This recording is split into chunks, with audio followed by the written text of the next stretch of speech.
Mỗi buổi sớm mai khi mặt trời xuất hiện, nhớ nhắc bản thân sống một ngày vui vẻ và ý nghĩa. Đầu tiên là cho chính mình. Trên đời chỉ có lòng người thiên lệch, chứ không có chuyện gì là không công bằng. Không cần oán, cũng đừng nên hận. Cứ hết mình với hiện tại, mọi thứ lớn nhỏ sẽ từ từ lùi vào dĩ vãng. Cuộc sống dù tàn khốc đến đâu, bạn cũng hãy cứ kiên trì, vì nỗ lực bao nhiêu sẽ đạt được thành công bấy nhiêu. Khi thời gian qua đi, nhìn lại cuộc hành trình sẽ thấy trong biển người mênh mông, mỗi một cuộc hội ngộ đều là một nhân duyên tốt đẹp. Đời một người tính dài ngắn làm chi, quan trọng là mình làm được gì trong khoảng thời gian sống. Cuộc sống gập ghềnh lắm, nhớ để người bên cạnh cảm nhận chút ấm áp. Vì mỗi ngày, người còn lại bên ta sẽ một ít đi. Khoảng thời gian mình được gặp họ cũng ngày càng ngắn lại. Đêm qua chiếc lá lìa đời, có con chim nhỏ đứng ngồi không yên. Sáng ra dưới gốc sầu riêng, xác chim nằm đó, hồn thiên thu rồi. Trong vô tận cuộc luân hồi, chim và lá đôi người bạn thân. Ngờ đâu một chút tình trần, lao đao lận đận bao lần vì nhau. Hôm nào lá chợt úa màu, chim thôi giọng hót, hư hao vỏ vàng. Buổi sáng khi mặt trời xuất hiện, nhớ nhắc mình bắt đầu một ngày bình yên, đặt niềm vui trong lòng và nở nụ cười trên môi.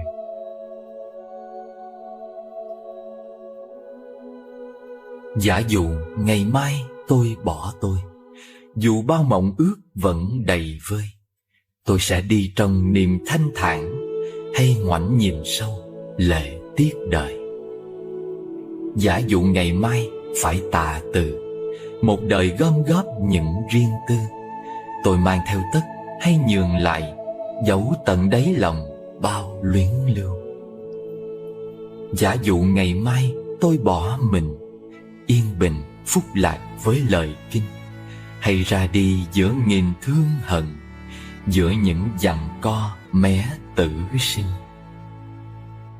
Tôi biết ngày mai nếu vắng tôi, vầng hồng vẫn rạng, vẫn mây trôi, vẫn tiếng trẻ thơ cười trong trẻo, tôi nghĩa gì đâu giữa cuộc đời. Nếu thật ngày mai sẽ ngủ say, thì nay tôi sống thế nào đây? Lời thương xin nói thay thù hận, hay vẫn ngập lòng chuyện đắng cay? Tôi biết trần gian một giấc mơ, mà vẫn tranh giành đến xác xơ. Cố vớt trăng vàng trên bến mộng, mấy độ trầm luân tiếp dài khờ. Ví dụ ngày mai tôi bước xa, bàn tay quen nắm có buông ra, còn hơn thiên hạ từng câu nói, bao nỗi căm hận quên thứ tha. Nếu thật ngày mai tôi bỏ đời, chiều nay ngồi nhẹ ngắm mây trôi, niềm thương xin gửi cùng đây đó, nguyện chỉ mang theo những nụ cười. Tôi như đã đến chưa từng đến, thì đời đâu rớt lệ chia phôi. Hôm nào gặp gỡ chưa từng hẹn, đi chẳng ai chờ, có thế thôi.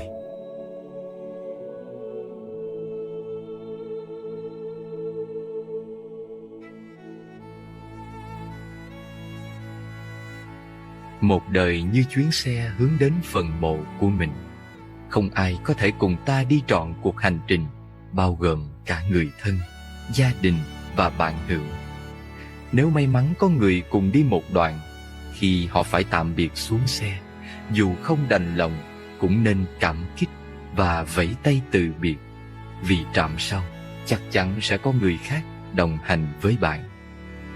Cà phê đắng hay ngọt là do mình bỏ đường hay thêm muối. Một niềm đau thương không nằm ở chỗ làm sao quên đi, mà phụ thuộc vào việc bạn có đủ dũng khí bước qua để đến với cái mới hay không mà thôi. Đời người cũng giống như một ly trà, mới uống vào sẽ cảm thấy đắng chát, nhưng đó chưa phải là tất cả. Đi qua những đắng chát sẽ cảm nhận được vị ngọt, nhẹ nhàng. Chúng ta sở dĩ mệt mỏi là vì cứ do dự giữa kiên trì và buông bỏ. Đôi khi hiểu ra rồi, nhưng trong lòng lại không muốn chấp nhận sự thật.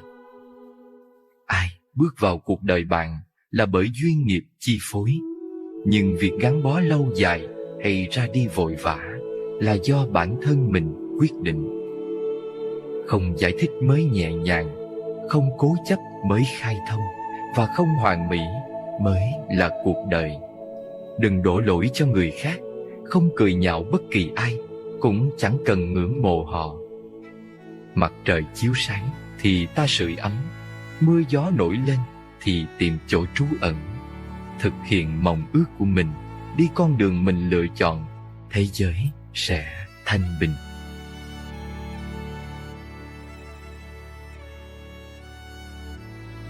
Cuộc sống của mỗi con người cũng giống như một cuốn sách vậy. Có trang buồn, có trang vui, có trang đau khổ, có trang hạnh phúc. Bạn hãy mạnh mẽ lên, mỗi ngày lật một trang. Nếu trang nào cũng giống nhau thì cuốn sách chẳng có gì thú vị cả. Phải có trang này, trang kia thì cung bậc cảm xúc của ta mới phát huy được hết khả năng của nó. Trải qua đau khổ, ta sẽ biết trân trọng hạnh phúc hơn. Cuộc đời gặp gỡ hay ly tan đều là nhân duyên. Thuận theo đó mà được yên ổn chính là điều tốt đẹp nhất. Lúc nhỏ, hạnh phúc là chuyện rất đơn giản. Lớn lên rồi, có thể sống giản đơn mới là hạnh phúc. Để không uổng công đến đây một đời, hãy làm việc thiện và yêu thích những gì lành thiện. Vì điều thiện luôn mang lại hạnh phúc cho chính bạn và cho tha nhân. Con người thông thường khi sắp chạm tới hạnh phúc thì hân hoan phấn khởi, nhưng đạt được rồi thì lại lo lắng bất an. Cuộc đời không có gì là tuyệt đối, mà luôn có sự bù trừ. Nếu bạn có được càng nhiều thì trách nhiệm kèm theo sẽ càng lớn. Đời người như mặt trời, có lúc rất sáng, đôi khi lại tối đen. Nhân sinh rốt cuộc chỉ có 2 phút rưỡi thời gian. 1 phút để mỉm cười, 1 phút để thở dài, và nửa phút để thương yêu. Đời người không dài không ngắn, đáng trân trọng thì nên giữ gìn, cần bỏ đi thì hãy buông tay. Có một số người ta quên không được là do không nợ. Một số khác ta nhất định phải quên đi vì không đáng nhớ. Đừng quá tin tưởng vào mắt mình, vì có khi những gì bạn nhìn thấy là những điều đang mong muốn, còn những thứ không thích đã bị bạn lướt qua. Chúng ta đều nghĩ rằng mình làm chủ cuộc đời này, mà quên mất cuộc sống vốn phải cần rất nhiều người phối hợp. Bất luận hôm nay gặp bao nhiêu khó khăn, bạn hãy cứ vững tin rằng chỉ có hôm qua là không thể trở lại, còn ngày mai chắc chắn sẽ đến. Đừng khóc thương quá khứ, buổi ấy đã xa rồi. Đừng thấp thỏm ngày mai, tương lai còn sương khói. Từng phút giây mỗi mới, đừng lỗi hẹn hôm nay. Khéo sống bây giờ đây, đong đầy hoa hạnh phúc.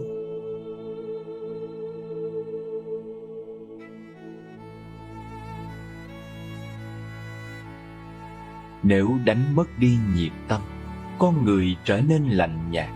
Năm tháng đi trôi âm thầm, một ngày một đời không khác. Nếu đánh mất đi trọng tâm, bước chân con người nghiêng ngả. Sống trong cõi đời thăng trầm, thiếu chỗ tựa nương buồn bã. Nếu đánh mất đi thành tâm, con người dễ cùng giả dối. Đằng sau dáng vẻ ân cần, thường đã ươm mầm phản bội. Nếu đánh mất đi nhân tâm, con người sát bên tàn nhẫn. Từ đồng loại đến hạ cầm, ra tay chẳng hề ân hận. Nếu đánh mất đi lương tâm, con người vô cùng nguy hiểm, đạp trên lẽ phải mà đi, bỏ mặc lương tri hành kiểm. Nếu đánh mất đi từ tâm, con người biến thành vô cảm, niềm đau nỗi khổ tha nhân, một tia mắt nhìn lãnh đạm. Nếu đánh mất đi tín tâm, con người hoài nghi thất vọng, đóng cửa sống trong âm thầm, cho thế nhân toàn hư hỏng. Nếu đánh mất đi chuyên tâm, con người sống không mục đích, khi thế này lúc thế kia, khó thể là người hữu ích. Nếu đánh mất đi quyết tâm, con người sống trong giả dưỡi, cứ lưỡng lự rồi phân vân, không bước chân làm sao tới. Nếu đánh mất đi chân tâm, con người u mê điên đảo, tự mình xây ngục giam cầm, không biết đâu là lẽ đạo. Mất tâm, đời liền chao đảo, thiếu tâm, phiền não trùng vây. Biết tâm, trở về sống với bao nhiêu màu nhiệm hiển bày.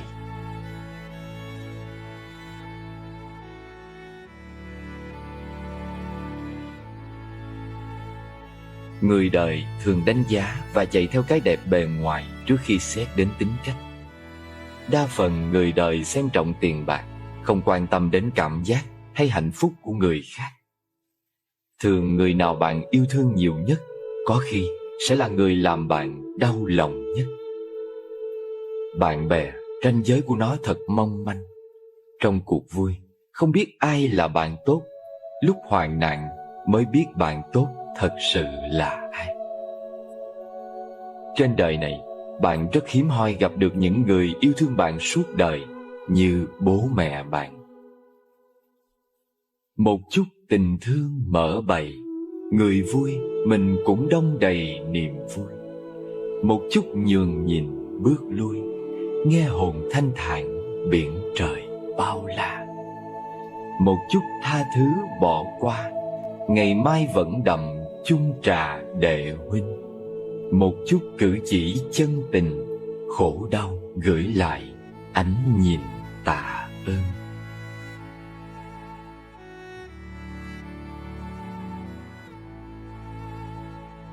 Hạnh phúc không phụ thuộc nhà rộng hay hẹp, mà quan trọng tiếng cười bên trong giòn giã đến đâu.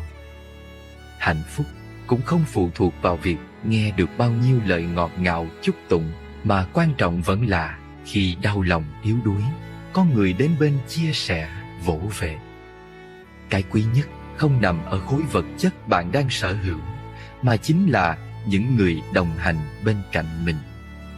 Chúng ta hoàn toàn không thể ép người khác yêu thương mình, chỉ có thể làm cho bản thân trở thành người xứng đáng được thương yêu.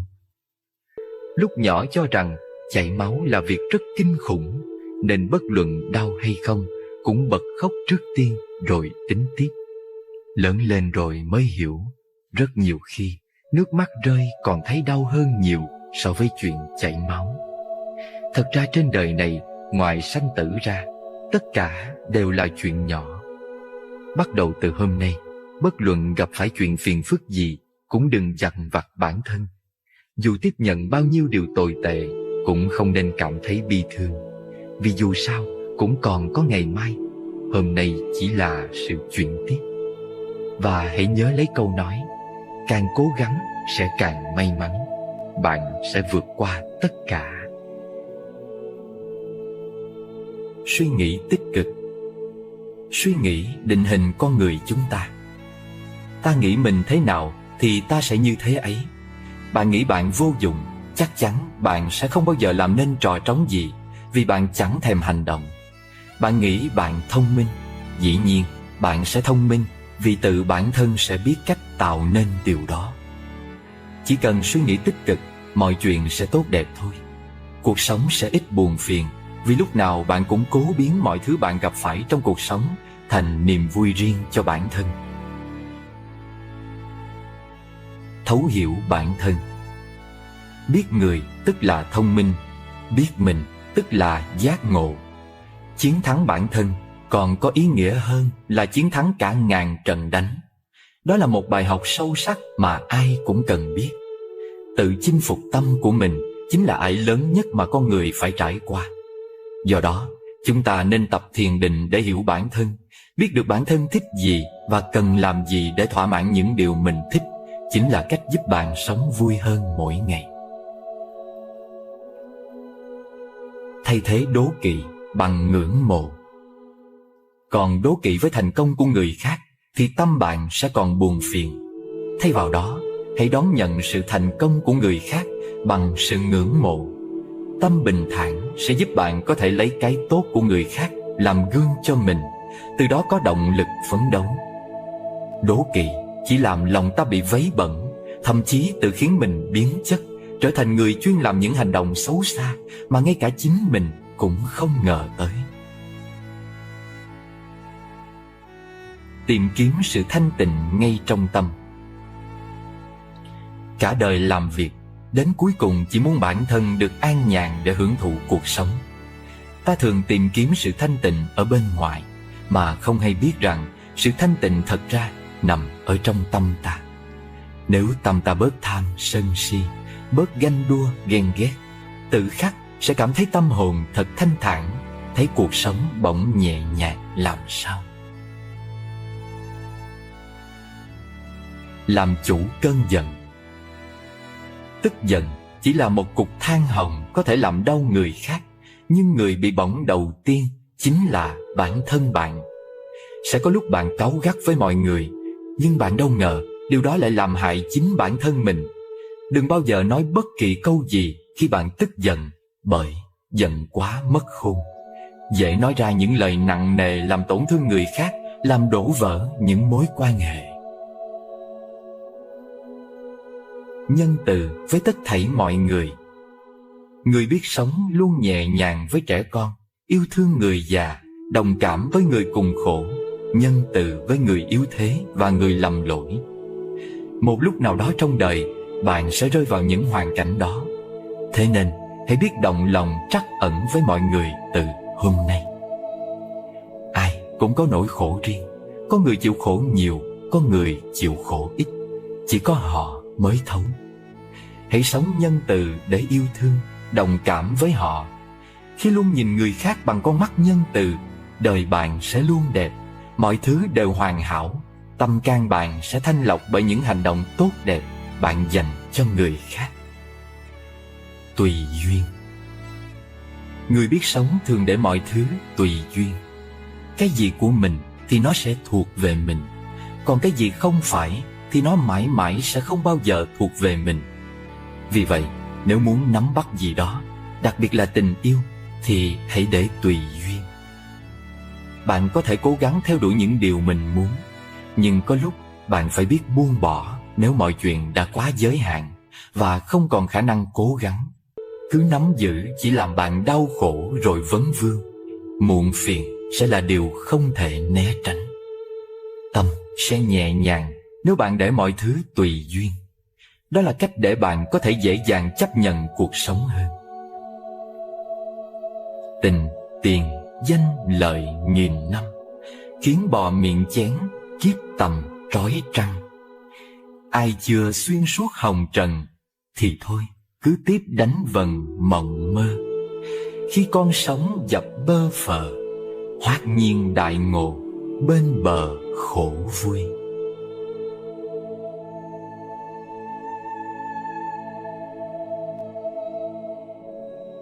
Nếu người xưa không đi, ta cũng chẳng đến, thì hôm nay chắc cũng đã chẳng thể tương phùng. Nếu người thôi mong cầu, ta lại chẳng chờ đợi kiếm trông. Muôn sự chẳng phải đã dừng ngay khi vừa khởi điểm. Tương phùng hay ly biệt cũng tùy thuận vào sự vận hành lưu chuyển của nhân duyên. Thuận theo tự nhiên, đến đi chẳng tạo tác. Sống trong tướng vô hành, người rời xa ràng buộc. Người vẫn cố chấp thủ, lòng ôm một khối tình, giả như được bên cạnh người mình thương và tác thành với nhau cho đến điểm tận cùng của sinh mạng. Cuối cùng rồi thì sao? Tình yêu đó về đâu giữa muôn ngàn sinh diệt? Người chẳng thể quên, bản thân vẫn còn cất công lưu giữ. bên cạnh nhau được bao lâu, mãi mãi là đến khi nào? Từng ngày ở nơi đây, nơi núi cao rừng thẳm, ngẩng đầu nhìn xuân qua, cúi đầu nghênh đông tới. Những đóa thu phong bao bận nở sớm vội tàn, vòng diệt sinh vẫn quay tròn đều đặn. 10 năm nhìn lại, mọi thứ cũng chẳng thể giống như lúc ban sơ. Hàng mi không còn xanh, đôi môi chẳng còn đỏ thắm, ký ức về muôn sự cũng mài mòn theo năm tháng. Người vừa mới đi một đoạn hồng trần, tâm hồn đã nhàu đi vài đổi. Cách biệt bao năm, tìm về quê xưa chốn cũ, người và ta cũng chẳng thể như lúc ban đầu. Cách trở luân hồi chẳng hạn định, sinh tử phân chia, đoạn trường bể khổ cách ngăn, người đi kẻ ở. Thương một người cũng chẳng cần nhung nhớ, dằn vặt bình yên trong khắc khoải đợi chờ. Chỉ cần mỉm cười thật nhẹ, sống cho thật an, và tâm tư phẳng lặng với hiện tại bây giờ là đủ. Dù biểu hiện trong hình hài ngũ uẩn, tâm thế người vẫn có thể tự tại, ung dung.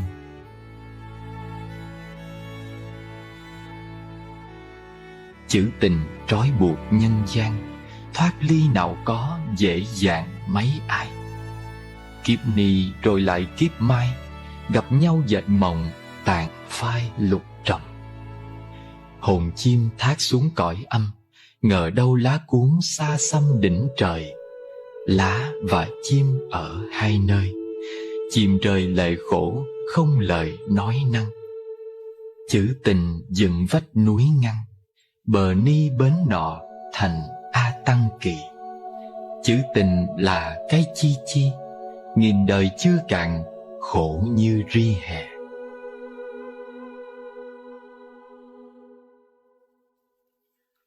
Nhiều lần trong đời, chúng ta thường ít chú tâm đến điều quan trọng nhất trong cuộc sống, mà chỉ chuyên tâm đến những thứ mà ta tưởng là quan trọng hơn. Câu chuyện này đây là một minh họa.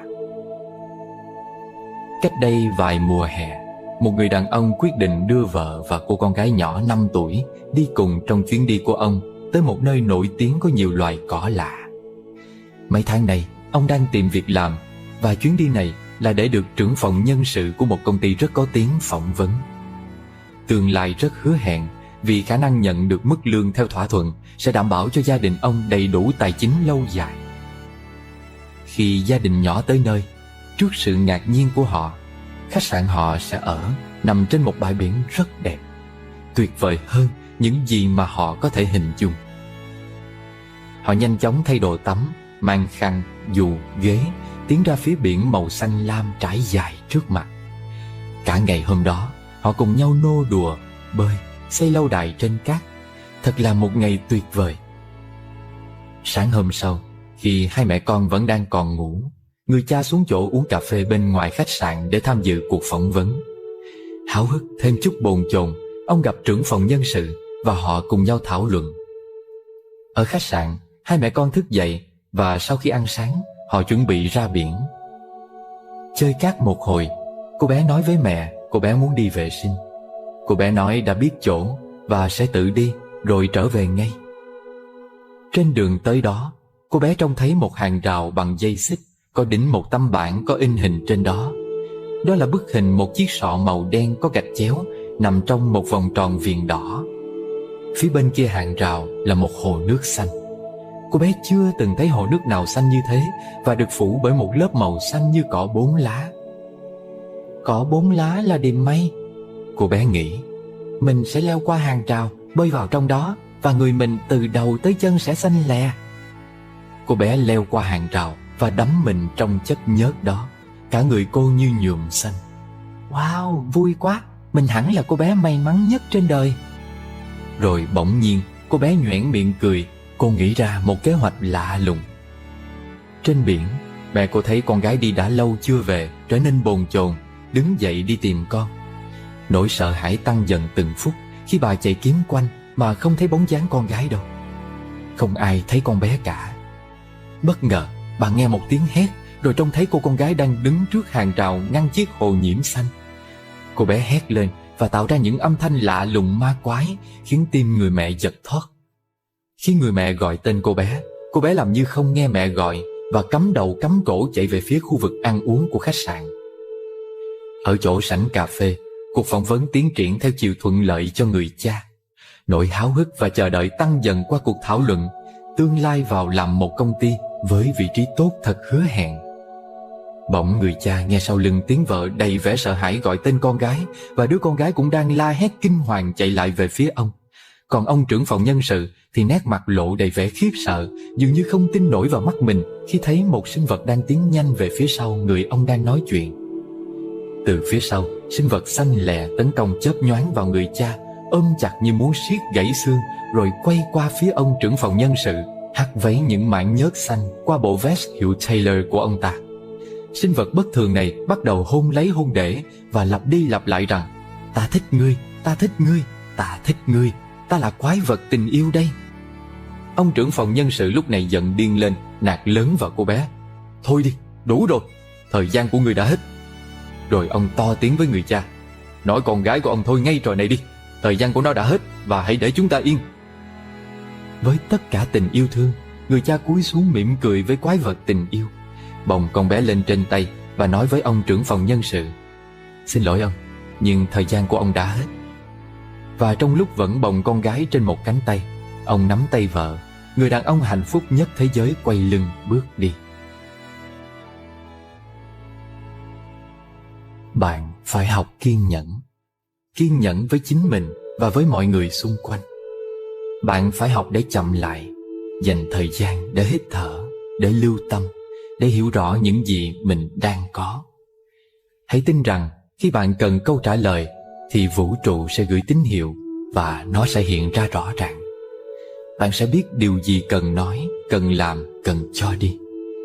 Tin vào bản thân mình, vào cuộc sống mình đang nắm giữ. Tin rằng bạn có khả năng và hiểu khả năng mình ngang đâu. Hãy cho bản thân không gian và thời gian để làm điều đó.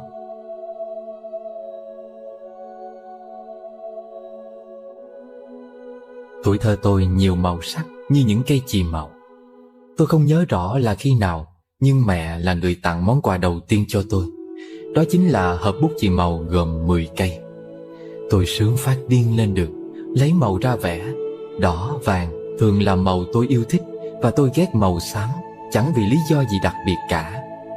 Tôi thường vẽ viền bằng bút chì trước tiên, và rồi tô màu bên trong hình vẽ bằng chì màu. Có những lần tôi tô màu bị lem ra ngoài.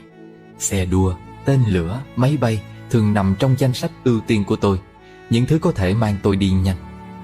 Trong chớp mắt, những cây viết chì không còn nhọn đầu, không còn phân biệt được vì lớp sơn ngoài đã bị trầy, màu sắc lẫn lộn.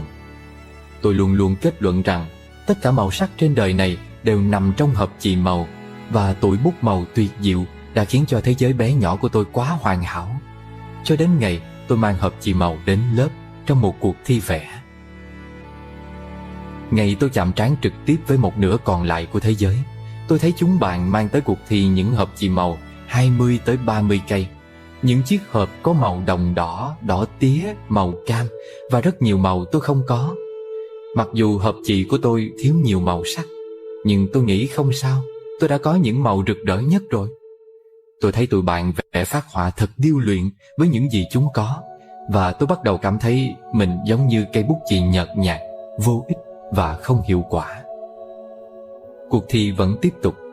Đứa bạn với hộp bút chì nhiều màu hơn hỏi mượn tôi cây chì màu xám và xanh lá cây vì cây của nó bị gãy. Màu xám, tôi đang băn khoăn, rồi như cái máy tôi đưa cho đứa bạn.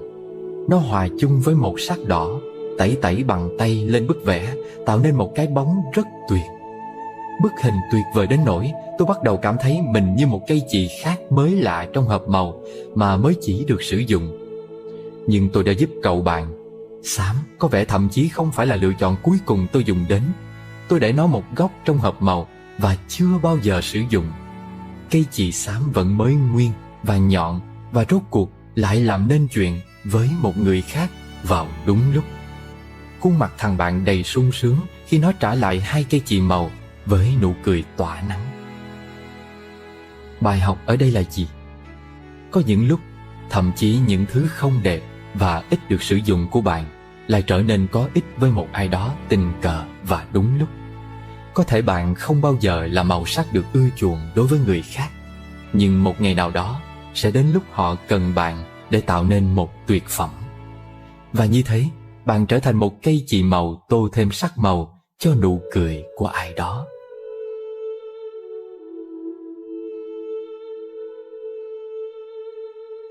Đôi khi, những người đã trải qua nhiều giông bão cuộc đời thường mất rất nhiều thời gian hơn để tìm được con đường của mình, bởi vì sự nhạy cảm của họ là con dao hai lưỡi. Trong cùng của nó là sức mạnh chống trả lớn, nhưng lại dễ tổn thương hơn trước những nỗi đau cuộc đời. May là tâm hồn con người không có khái niệm về giới hạn cuối cùng. Đôi khi bạn cảm thấy cuộc đời thật bất công vì bạn đã cho đi quá nhiều mà không nhận lại được bao nhiêu. Nhưng thực ra khi bạn cho đi, tức là bạn đã nhận lại rất nhiều rồi đó. Đó chính là những niềm vui vô hình mà bạn không chạm vào được. Đôi khi bạn thắc mắc vì sao khi người khác buồn, bạn luôn ở bên để xoa dịu vết thương trong lòng họ. Nhưng đến khi bạn buồn thì chẳng thể tìm được ai sẵn sàng lắng nghe và thấu hiểu nỗi lòng của mình. Thật ra, không có sự bất công nào ở đây hết. Có chăng là bạn có thể nhận lại sớm hay muộn những đền đáp từ người khác mà thôi. Tất cả chúng ta sinh ra và tồn tại trên đời này đều mắc nợ nhau.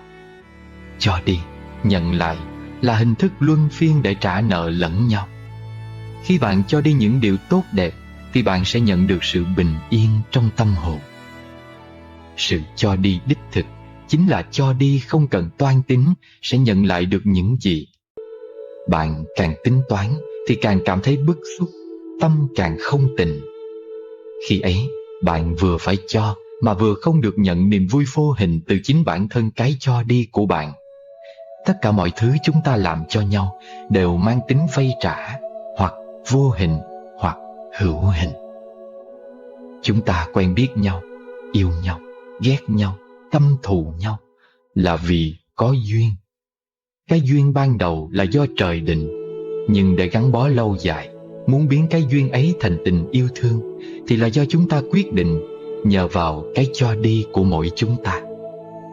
Nhưng bạn nên nhớ rằng trong tình yêu, ta hoặc sẽ nhận được niềm vui hạnh phúc, hoặc sẽ nhận được sự chán chường khổ đau. Tất cả đều trong một vòng tròn luẩn quẩn. Dù biết có thể sẽ nhận lại điều bất như ý, bạn cũng hãy vẫn cứ cho đi. Bởi cho đi tức là bạn đã tự yêu thương mình rồi. Bạn đã hòa mình vào dòng chảy không ngơi nghỉ của cuộc sống và của đời người. Không bao giờ có cái chết, vì nơi tận cùng cũng chính là nơi khởi thủy những mầm sống mới. Trong cuộc đời này, mỗi người có thể lựa chọn công việc mình thích, nơi mình muốn sống, nhưng không thể lựa chọn xuất thân. Có người xuất thân gia đình phú quý, có người được sinh ra trong gia đình nghèo khó. Có người xuất thân quốc gia văn minh giàu có, hòa bình. Có người lại chào đời nơi chiến tranh loạn lạc, lạc hậu, thiếu thốn trăm bề. Chính nghiệp lực, nghĩa là thiện nghiệp và ác nghiệp, khiến con người ta sinh ra trong những hoàn cảnh khác nhau như thế. Tuy nhiên, tình trạng sinh sống của bất kỳ ai cũng có thể thay đổi. Người xuất thân giàu có, nếu không có chí tiến thủ, chỉ biết tiêu tiền, không muốn kiếm tiền, thì sẽ dần sa sút thành nghèo khó. Người xuất thân nghèo khó, nếu liên tục nỗ lực, thì sẽ dần vươn đến sự phú quý.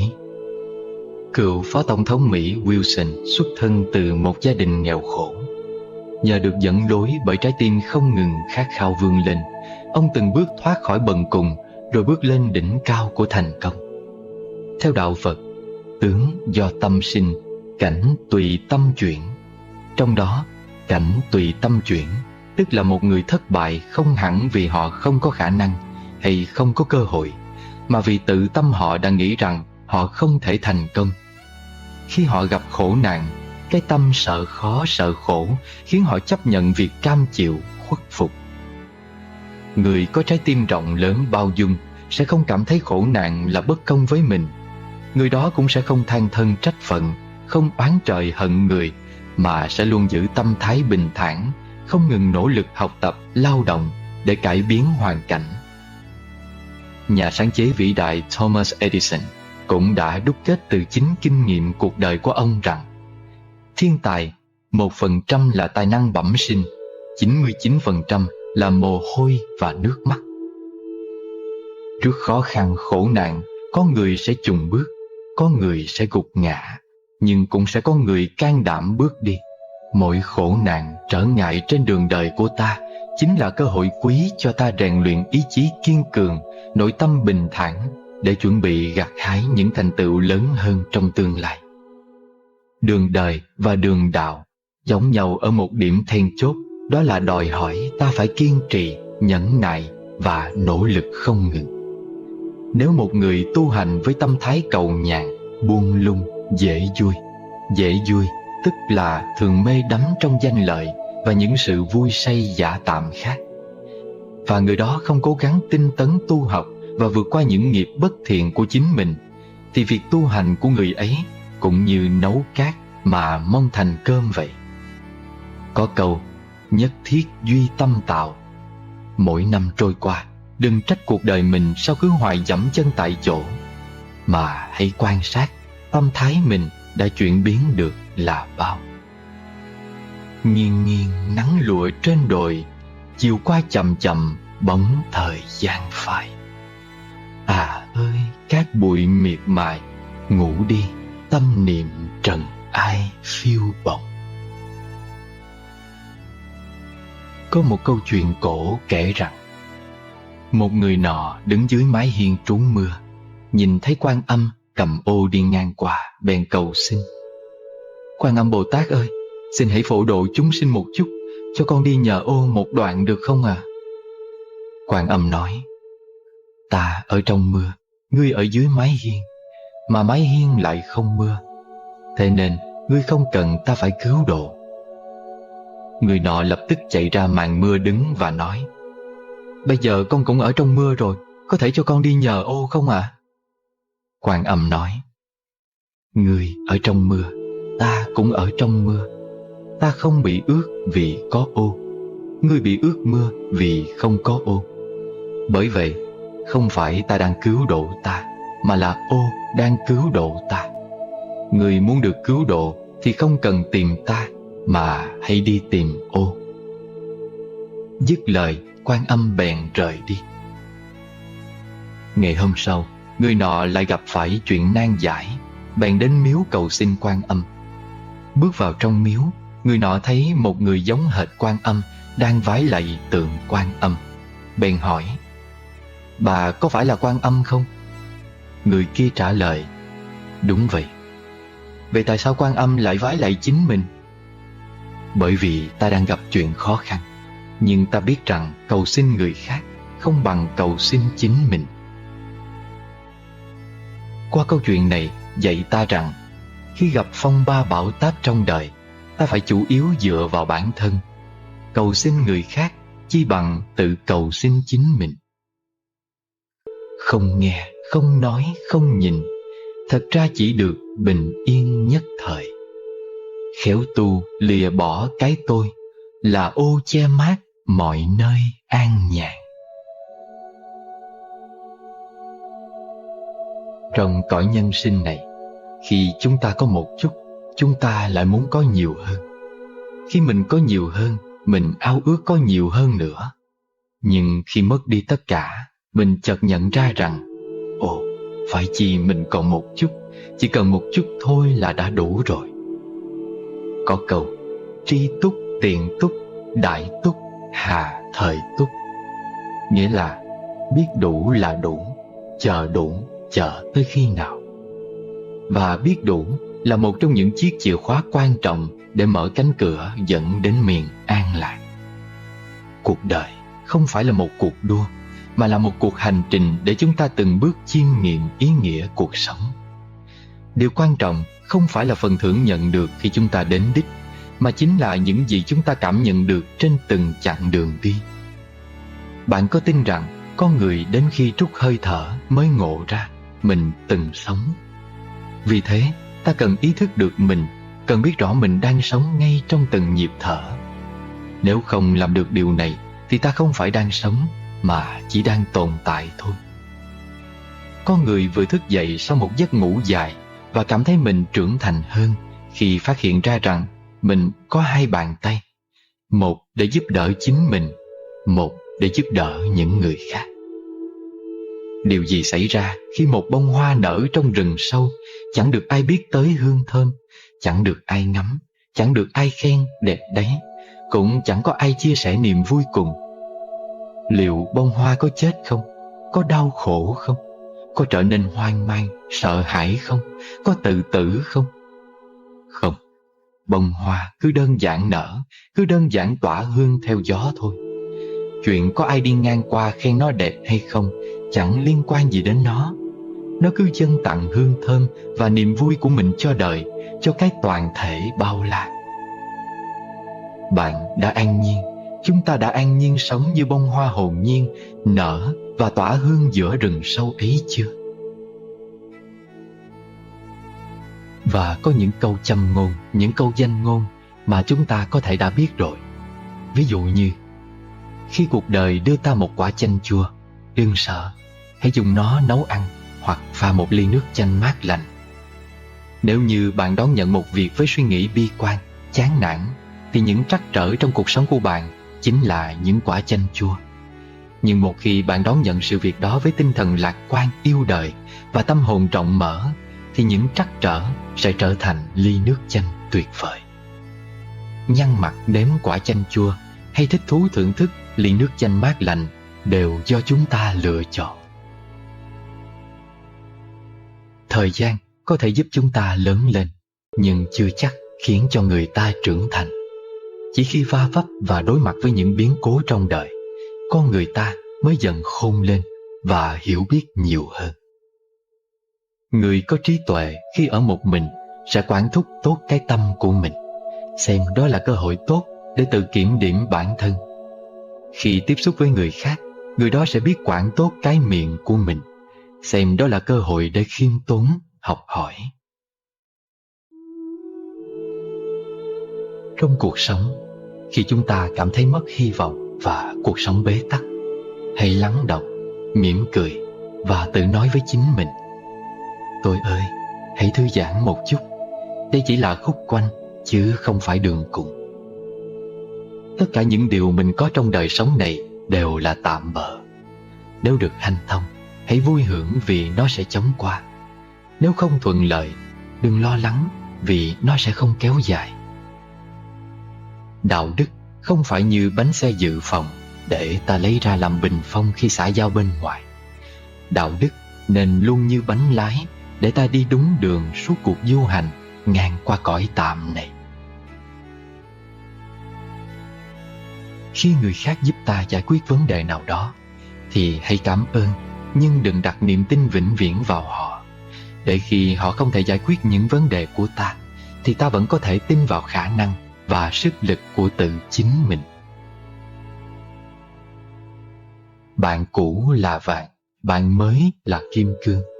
Nếu ta có kim cương, đừng quên vàng, vì muốn giữ được kim cương, ta luôn cần vàng để bọc kim cương. Tình bạn như một quyển sách, chỉ cần vài phút để đốt đi, nhưng cần đến vài năm để viết. Sự lo lắng không giúp bạn dẹp bỏ được sự khó khăn ngày mai, nhưng sẽ lấy đi sự bình an hiện tại. Cho nên, hãy sống đơn giản, nói năng nhân hậu và thương yêu chân thành. Chúng ta đều biết, xe hơi có kính trước lớn hơn nhiều so với kính chiếu hậu. Đời người cũng vậy, quá khứ của chúng ta không quan trọng bằng tương lai. Tuy nhiên, thỉnh thoảng ta cũng nên nhìn vào quá khứ để lấy chút kinh nghiệm, để biết sống trọn vẹn với hôm nay và định hướng được ngày mai, phải không? Và hãy nhớ, khi chúng ta cầu nguyện cho người khác, vũ trụ sẽ lắng nghe lời cầu nguyện ấy và chuyển năng lượng lành của ta đến người đó. Thế nên, những khi ta cảm thấy bình an, hạnh phúc, hãy nhớ rằng có thể có ai đó trên đời đã cầu nguyện cho ta. có đôi lúc ta hãy nên nhìn ngắm thế gian này bằng đôi mắt trẻ thơ, để nghe tiếng thương yêu từ sâu thẳm, chỉ cái nhìn nhân thế hết bơ vơ. Trong cuộc sống này, sự thành thật, sự lương thiện luôn luôn là một điều tối cần thiết cho mỗi người chúng ta. Sự lương thiện là vầng trăng sáng nơi tâm hồn mỗi người.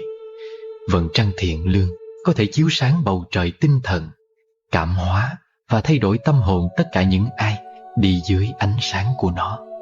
Thiện niệm là một hạt giống, thiện tâm là một bông hoa, thiện hạnh là một trái ngọt. Mỗi người sinh ra đều mang theo hạt giống thiện lương. Nếu hạt giống ấy được chăm sóc, tưới tẩm mỗi ngày, thì sẽ có thể trở thành một cây xanh to lớn. Nhưng cũng có người làm mất hạt giống này, vì vậy mà dần thành người lạnh lẽo, thờ ơ. Lại có người làm bẩn hạt giống đó, vì vậy mà dần thành người nhẫn tâm, tàn ác. Không có người nào chẳng cần lương thiện, cũng chẳng có ai là không thể được cảm hóa bởi lòng thiện lương của con người. Ngay cả những trái tim cứng như sắt thép, lạnh lùng như băng, thì một lúc nào đó cũng sẽ vì một chút thiện lương mà trở nên mềm mại, ấm nóng. Hành thiện chẳng phải là gửi tiền trong ngân hàng. Người thiện thực sự không quan tâm tới tiền lời, tiền lãi. Cảnh giới cao nhất của lương thiện là không để ý tới kết quả và sự báo đáp cho những việc thiện của mình. Trong cuộc sống này, có bao giờ chúng ta lâm vào hoàn cảnh có quá nhiều cơ hội trước mắt để chúng ta có thể lựa chọn. Và con người mà, ai cũng muốn mình thập toàn thập mỹ, cho nên cũng muốn những lựa chọn thập toàn thập mỹ để xứng với bản thân mình, muốn được là cái tốt nhất và muốn được chọn cái tốt nhất. Ngày nọ, anh sinh viên trẻ tuổi và một người thầy già cùng trao đổi về sự hoàn hảo. Anh sinh viên say sưa nói về khát khao kiếm tìm sự hoàn hảo. Người thầy chăm chú lắng nghe, rồi nhẹ nhàng cất tiếng: "Thầy có thể đề nghị em làm một việc được không?" "Dạ, con rất sẵn lòng." "Phía trước mặt chúng ta là sân cỏ. Em có thể ngắt cho thầy một lá cỏ em cho là đẹp nhất và hoàn hảo nhất không? Với điều kiện là em chỉ được đi thẳng về phía trước để chọn lá cỏ, không được bước lùi lại."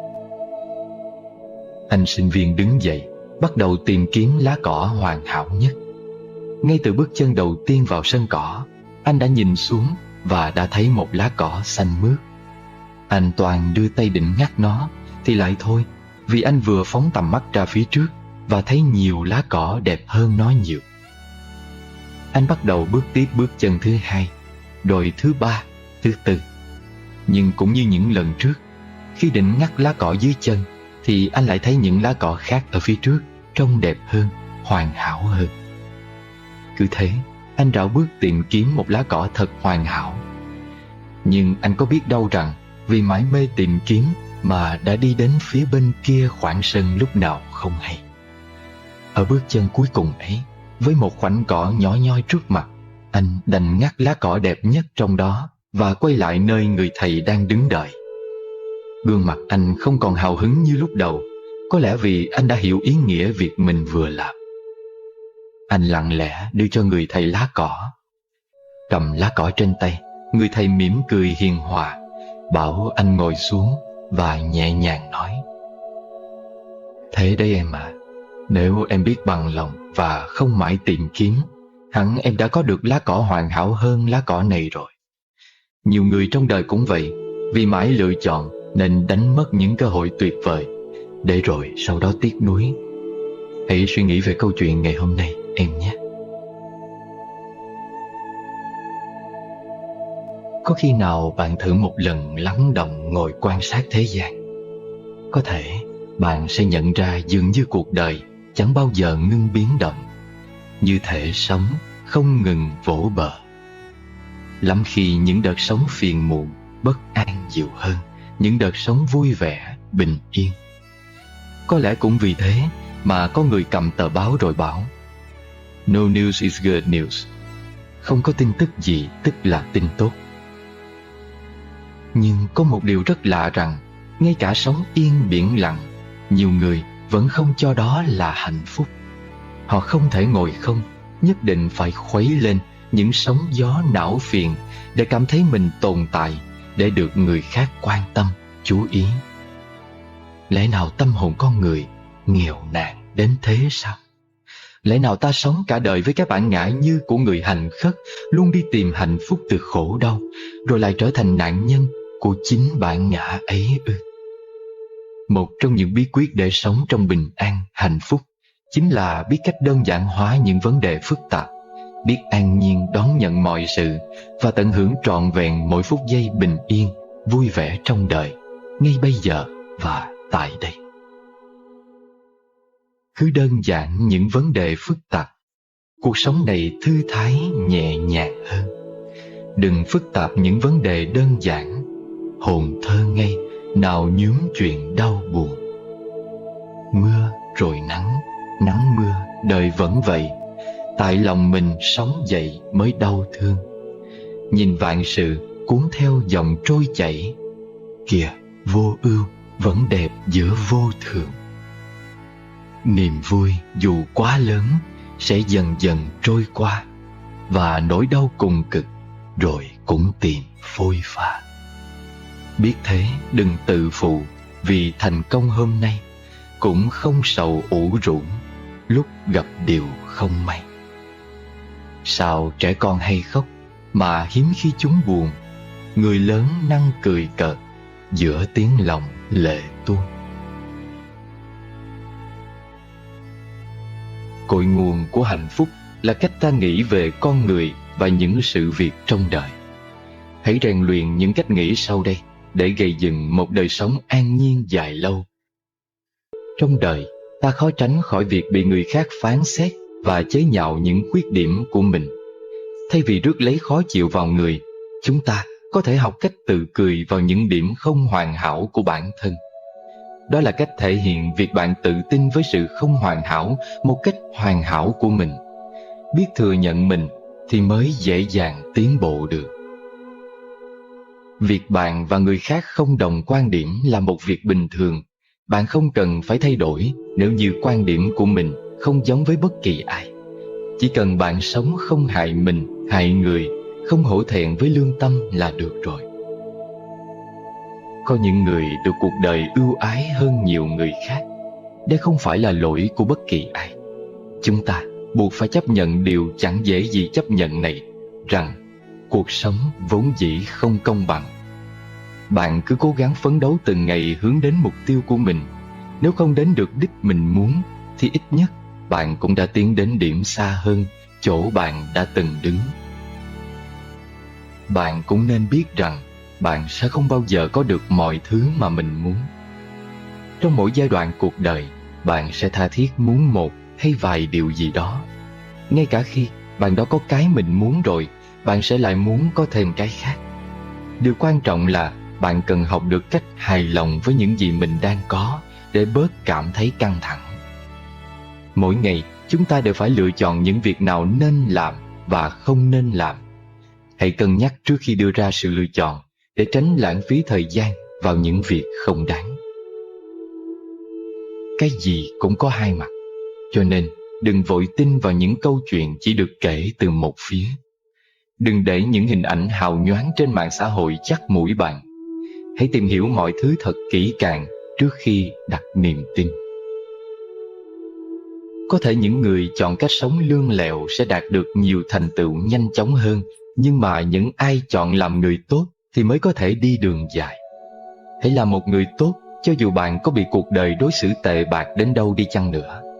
Đơn giản là vì làm người tốt trước hết giúp chúng ta có thể có một giấc ngủ ngon, vì không phải lo lắng bất kỳ chuyện xấu nào của mình chẳng may bị phát giác.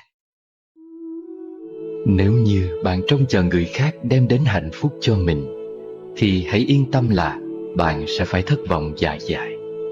Hãy yêu thương cuộc đời và con người mà lòng không chờ đợi sự gì cả. Như thế thì bạn sẽ luôn được thanh thản. Hãy sống sao không thẹn với lòng, dẫu người cô phụ bước sang sông. Dù hoa kia chẳng vì ta nở, chờ mong chi suối chảy ngược dòng. Hãy sống cho trọn vẹn kiếp người, vui buồn thành bại cũng qua thôi. Xuân xôn xao lá chờ thu rụng, sống để thương cùng, sống thảnh thơi. Người thật tâm tu đạo thì không nên sợ gặp khốn cảnh, vì chính khốn khó mới có thể rèn luyện tâm tính, nâng cao tâm thức và giúp trí tuệ bạn tăng trưởng. Chân chính tu hành chính là tu ngay trong cuộc sống hàng ngày. Nếu bạn dùng tấm lòng rộng lượng dung nạp hết thảy, bao dung hết thảy, bạn sẽ không có việc gì là nghĩ không thông. Bạn sẽ xem hết thảy mọi người là người tốt, xem hết thảy sự tình, hoàn cảnh gặp phải đều là chuyện tốt. Đây không phải là những lý thuyết suông mà đã có thực tế chứng minh. Hãy nhớ kỹ câu nghiêm khắc đối với bản thân, rộng rãi đối với người khác. Tức là khi mình mắc lỗi sai thì hãy nghiêm khắc tự kiểm điểm. Khi người khác mắc lỗi sai thì mình đừng quá khắt khe trách cứ họ. Việc xử thế cũng như vậy. Hãy đối tốt với lãnh đạo, đồng nghiệp, cấp dưới và mọi người nói chung. Làm được như vậy thì hiềm hận giữa bạn và người tự nhiên theo tâm lượng của bạn mà ít đi. Chúng ta thường nói rằng quy luật của vũ trụ là bất biến. Nhiều người thường quên đi sự tĩnh tại. Đã vậy, còn cố hết sức làm tiêu hao chính mình mà không suy nghĩ xem nguồn gốc con người từ đâu mà đến. Chúng ta từ trạng thái tĩnh mà sinh ra, từ không không mà đến. Vì sao ta bận rộn cả ngày, đến đêm lại thấy buồn ngủ? Là vì con người cần trạng thái tĩnh, đầu óc không thể không nghỉ ngơi. Khi phải xử lý một chuyện phức tạp, khó khăn đến mức tưởng không giải quyết được, điều trước tiên ta cần làm là buông tâm xuống, tĩnh tại lại, không suy nghĩ gì hết. Lúc ấy, bỗng nhiên từ trong tư tưởng ta sẽ xuất ra một giải pháp khả thi. Đây chính là tác dụng của tĩnh. Nếu gặp việc quá khó, bạn càng suy nghĩ thì càng làm cho đầu óc bức bách thêm. Các dây thần kinh đều căng lên, cuối cùng bạn không chết cũng bị bệnh. Ai càng hướng đến vị tha, càng nghe an lạc nở hoa trong lòng. Ai càng vị kỷ đèo bồng, bất an phiền não, lòng vòng khổ đau. Lắng lòng mà nhận thức sâu, chính ta không có lấy đâu của mình. Ngõ quanh khắp chốn hữu tình, hiểu rồi thương gửi, ánh nhìn cảm thông. Bốn bề Nam Bắc Tây Đông, là bà con cả, đời không kẻ thù.